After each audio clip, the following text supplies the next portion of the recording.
¿Cómo es posible, profesor? Hombre, pero siéntese, buenos días, buenas tardes, buenas noches, lo que sea. Usted no le pare bola del tiempo. El tiempo es el mismo siempre. Siempre será pasado, presente y futuro. El presente es pasado, es futuro, se convierte en pasado, se convierte otra vez en futuro, se convierte otra vez en presente, se convierte otra vez en pasado. El tiempo todavía es un misterio. Si yo me pongo a pensar, pero ¿cómo eso que un hijo de Jesucristo? Bueno, ya eso es otra cosa. ¿Y cómo eso de de profesor, que usted una vez nos habló, ya como nosotros como literofilósofos, que hemos aprendido un poco a la investigación con usted, la investigación social, donde usted estudió, que dice que fácilmente habían trabajadores, obreros que estudiaban derecho laboral, por ejemplo, estudiaban química a la luz de las cuestiones diferentes, estudiaban economía, comunicación. ¿Y usted por qué le gustó la investigación social, profesor, y el socialismo científico? Sí, porque abarcaba muchas cosas y habían locutores y cosas. Bueno, profesor, pero díganos eso, que el Hijo de Jesucristo, nosotros nunca. No, aquí se trata sencillamente de algo. Yo quiero que ustedes sepan que llegó un momento en que dijeron: preferimos a Barrabás, o sea, al bandido, antes que al bueno, o sea, al que estaba entre dos ladrones, o sea, al que llamaron Jesús. Pero antes, cuando en la fortaleza Antonia, en la terraza de la fortaleza Antonia, donde lo observaban desde lejos, Pilatos y los demás, y la gente de los pretorianos romanos, ese hombre, al salir y pasar por el templo, lanzó una profecía. Aquel pueblo que en su mayoría, que vendría siendo la democracia, lo había condenado después de haberlo alabado, sencillamente porque Caifás dio unas bolsitas con plata para que dijeran Barrabás. Y ahí, en ese entonces, estábamos ante el judío analfabeto, ante el judío que interpreta la vida sin conocerla, sino solamente el entornito de él, y eso lo quieren universalizar. Por lo tanto, crean esa doctrina. Y cuando ese hombre lanza esas palabras, que no quedara piedra sobre piedra de este templo, estábamos sencillamente en un periodo que es después de la diáspora. De una diáspora que sucede antes y que de aquí solamente vemos es la caída y destrucción de un Estado. ¿Cómo así, profesor? Hombre, sencillamente cuando usted trata de estudiar acerca del templo y su destrucción, tenemos que ver que la soberanía era de los doctores de la ley. Había una soberanía de los doctores de la ley como la hay en Colombia, o como la ha visto hace poco en Colombia, donde la ley, subordinada a la bandidez, al pillaje y al ocultar el crimen y hacerlo aparecer como una mansa paloma de paz, en gobiernos anteriores, una paloma manchada de sangre, como dije en uno de mis poemas hace poco. Cuando ese templo estaba destruido, nosotros no estábamos más que ante la soberanía y decadencia de los doctores de la ley. No serían los de la toga, profesor, que usted habló hoy, que era el alma de la toga. Claro, tiene que ver porque la ley, el hombre la acepta porque cree que tiene algo de inspiración divina. Y por eso se habla del espíritu de la ley. ¿Están entendiendo, querido? Sí, profesor, y por eso queríamos aportarle, padre, que una cosa es ese capitalismo que nace allá incluso en épocas feudales, porque ya el capitalismo no es de ahora, de que nace con la revolución industrial, que es la burguesía industrial. Anteriormente, después de la feudal y de las monárquicas con sus propias constituciones, nace una burguesía que se conoció como la burguesía comercial, o sea, aquellos que compraban y vendían y tenían mercancía. Incluso el esclavo era una mercancía en pleno feudalismo. Por lo tanto, ya hay una forma de lo que se conoce como capital, que no es más que en contaduría y que en contabilidad y que en las cuestiones económicas se conocen como los valores, que pueden ser contados, donde hay muchas competencias socioafectivas y donde es necesario que hagan contadores. Así lo habían en la antigüedad. cuando este hombre lanza esas palabras, que no quedará piedra sobre piedra, nosotros no estábamos más que ante la destrucción y decadencia del telón que había caído a ese estado podrido que empezaba a derrumbarse, igual que el templo de Jerusalén. Había desaparecido el estado, empezó a derruirse. Caifás huye, enceguece, enloquece, se quema con el templo. Se salvan algunas cosas sagradas, se pierden las tablas de oro que estaban y cubrían el templo. Jerusalén estaba destruida y el templo derrubado, igual como lo dijo aquel hombre que condenaron para preferir a un bandido como Barrabás. Entonces la mayor parte de los habitantes del país había muerto o se habían dispersado por todo el mundo. Unos habían muerto en la lucha, otros habían sido llevados como prisioneros y como esclavos, y otros habían huido a lejanos países para buscar un techo y un refugio. No había aún el Estado de Israel, que en 1948, cuando se logra ya una República de Israel, un himno nacional, una bandera, después de la cuestión de la Segunda Guerra Mundial, pero en la Primera Guerra Mundial, 1914, nace la Revolución Industrial, precisamente con la industria. Y esa empieza una competencia leve, donde la anterior y dominante que nace allá, cuando nace la burguesía, que nace, pero es una burguesía comercial. Y de ahí es donde entran a formar parte, y le conocemos como burgueses, a los dueños de almacenes, a dueños de apartamentos, a gente que tiene en esa época sus carritos, sus cositas, y que van desplazándose hasta llegar a una pequeña burguesía o clase media, pero que sin embargo hay una diáspora anterior a esto. Pero para hablar de esa diáspora anterior a esto, para meternos en esta cuestión de este capítulo y para poder ver el Hijo de Jesucristo, lo vamos a ver de la siguiente manera, que forma parte, profesor, sí, formará parte de las grandes profecías de la época bíblica, o tiene que ver algo con cuestiones de lo que dijo el Mesías. No, sencillamente que en el potrero de lo de la Rosa existió un individuo llamado el Pipón. Y el Pipón se hace famoso porque robaba santos y los llevaba al barrio. Pero el Pipón todos los días iba y encontraba un Jesucristo guindado, lleno de polvo, y siempre empezaba a orar y a rezar muy devoto. Y al mismo tiempo miraba para ver cuál era el santo que se iba a llevar, porque se lo había encargado doña Rusenlinda, la santera. Y entonces él miraba y decía, no, ya San Antonio yo le llevé, será que le llevo aquel San José. Pero empezaba ante Jesucristo, empezaba y decía palabras, el cura de la parroquia, del barrio, decía, pero este muchacho ¿qué dirá? Y se puso con el oído a escuchar. Entonces cuando el Cristo gigante está ahí ensangrentado y mirándolo con piedad, él le dice, y el cura escucha, ay Dios mío, fíjate que yo necesito, Señor, no quiero seguir robando, acuérdate del buen ladrón, yo no quiero llevarme ningún santico, pero mira, yo necesito comprarme un tabaquito de marihuana.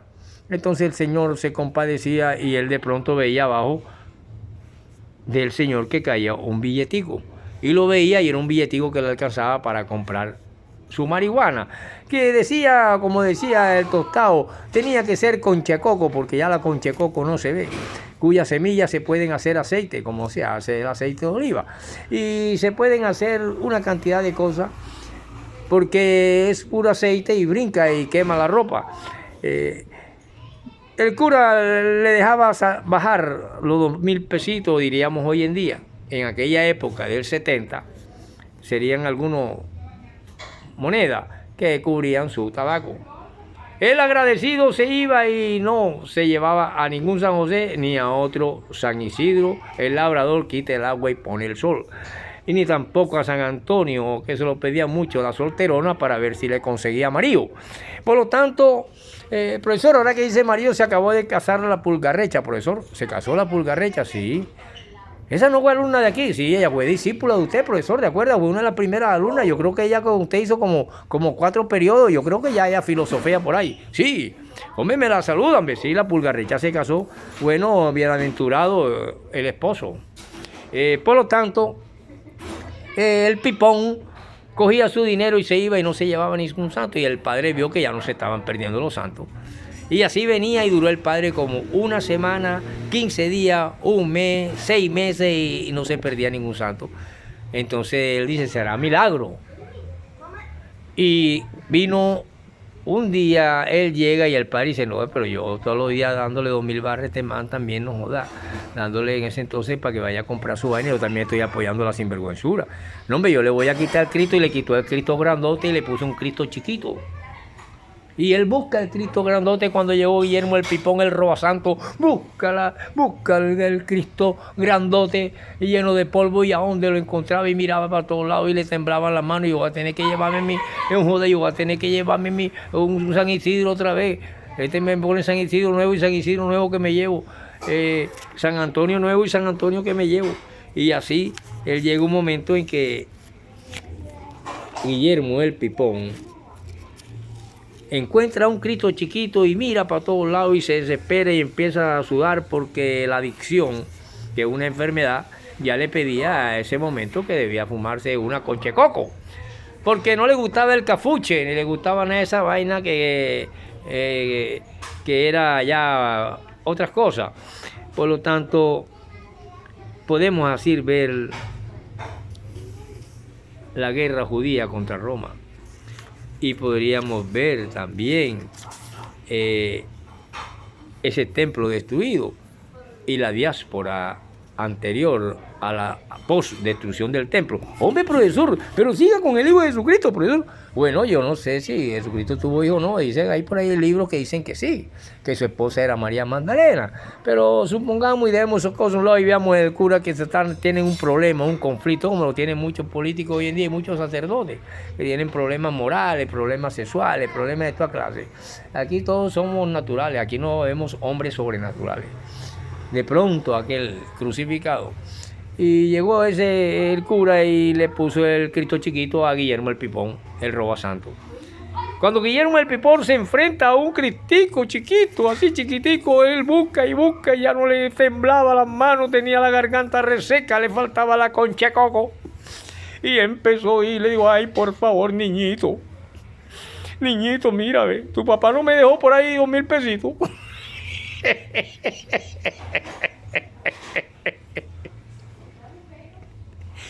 Y el Guillermo el Pipón no le quedó más remedio que sudar, y agarró un San Isidro y se lo llevó. Y del otro lado cogió un San Antonio y igual a comprar su vaina. Entonces el cura dijo, no me queda más remedio que seguir siempre, ponerle el grandote y ponerle todos los días, porque el santo me sale más caro. Hay una pelada que los hacía en el barrio y lo restauraba y todo, pero cobraba, era una artista. Por lo tanto, podríamos decir que en ese momento, y que fue después de muerto por cuestiones en el barrio, ese muchacho fue una verdad y fue una leyenda en el barrio. Por lo tanto, muchos afirman que sí es posible que Jesús haya dejado hijos. Por lo tanto, vemos que Judea estaba arrasada, desierta, y sus ciudades y pueblos eran solo un montón de ruinas. Un montón de ruinas, como las ruinas que le están quedando a ciertos ideólogos de partidos políticos que tratan de sostenerse como iguanotes. Sencillamente porque aquel espíritu de la toga que hablamos anteriormente se pudrió y se perdió el espíritu que hace que el hombre acepte la ley, porque se cree que existe un espíritu divino en la ley que es justa. Pero cuando se corrompe, muchas ciudades pueden ser destruidas y templos como palacios, y destrucción ideológica de una anacrónica ideología que tiene perdura. Y en esa cuestión nació el capitalismo en forma con una superestructura política y burguesa, que se le llamó burguesía, aquellos antiguos burgos y cuestiones que surgieron en Francia. Allá en los años ya de 1848 hay una revolución burguesa. En 1789 una comuna de París, de ahí empieza. Y en esa comuna de París es donde nace la tecnología como la invención de la guillotina y un grupo que combate, que es el grupo burguesa, los antiguos ortodoxos, monarcas, catolicistas y dogmáticos, que abarcan todas estas ideologías y todas estas creencias y cosas, y viene una guerra hasta nuestros días. Entonces nace un capitalismo sano, un capitalismo que se basa en los valores contables, un capitalismo que tiene las leyes, la competencia y la competencia, que busca la forma de encontrar una socioafectividades y que ahí va cabalgando la contaduría y la contabilidad. Por lo tanto, ese capitalismo poco a poco con la cuestión industrial, que en la época de nosotros como estudiantes muchos combatimos a que no se hicieran los SENAs, Servicio Nacional de Aprendizaje, que nació en determinado momento porque se estaba tecnificando a una masa para servilismo técnico y así se perdían las ilusiones de muchos que querían ser profesionales. Entonces los SENAs se combatió en una época. Hoy en día, en pleno auge del capitalismo industrial que nace, y la tecnocracia y los dominios técnicos de comunicaciones, etcétera, son la modernidad, son el desarrollo, y se adecuó a un hombre para que precisamente se esté detrás de los computadores, detrás de esto, y nace la contabilidad sistematizada, pero que llegó un momento en que los bandidos de la droga, civiles, no del Estado, civiles, ven una economía donde se ve que los más grandes burgueses industriales de la burguesía industrial y de la burguesía comercial, los más ricos de Medellín, los más ricos de Colombia, se ven de pronto aplastados por un Pablo Escobar que los ve como míseros limosneros. Y todos ellos acuden a él, a que le dé la mano. Y entonces ya en cuestión de competencia, mientras las máquinas y mientras los obreros y mientras los dueños de máquinas e industria, y en esa lucha entre obreros y dueños de máquina y propiedad privada, surge alguien que no trabaja ni en máquina ni en nada, pero que saca de la botánica, de la tierra, saca la droga y se vuelve multimillonario siendo un simple gamín. Sí, y casi que de poco estudio. Y se vuelve y hace ver que los más ricos millonarios de Medellín y de Colombia sean unos simples limosneros ante él. Es la leyenda, y empieza la leyenda de Pablo Escobar. Entonces la droga va creando un nuevo capitalismo que se llama el capitalismo emergente. Y ese capitalismo emergente es el que está en la palestra de hoy en día, que muchos creen que domina y hace que hayan presidentes y hace que otros se adueñen de eso y utilicen las fuerzas estatales, todas, ley, ejército y cuestiones, sencillamente cuando se monta un capo a la presidencia. Y así el espíritu divino de la toga se ensució. Por lo tanto, vemos y analizamos desde ese punto de vista el sano capitalismo que existió en época de Karl Marx, que él analiza, donde hay una mano obrera que se coge la lana se convierte en tela, los tejedores, las cuestiones manuales, la manufactura, pero eso fue desplazado por la tecnocracia, por la técnica. Surgen los SENA que nosotros como estudiantes combatimos en nuestra época. Hoy en día todo el mundo quiere al SENA, pero todo el mundo no entiende estas cosas. Y al no entender estas cosas, nosotros entonces nos encontramos en una historia que muchos desconocen y que sencillamente nos dejamos guiar única y exclusivamente por el libro antiguo que conocemos como Biblia. Por lo tanto, ese pueblo tiene una historia y ese pueblo tiene una forma de expresar sus cuestiones de un punto más de lo que se conoce como la historia en Oriente Menor, de Asia Menor, y también que va entrelazada con la Oriente Mayor, donde nacen los primeros libros sagrados 3200 años antes de Cristo y muchos miles antes de Moisés. Por lo tanto, nos encontramos así en plena cultura universal y podemos entonces ver de esa manera cómo el capitalismo emergente es el que está dominando los estados hoy en día. Aquí en Colombia ya llevan bastante rato dominando y poniendo presidente y quitando. Pero nosotros, y yo, fui uno de los luchadores contra el SENA en aquella época.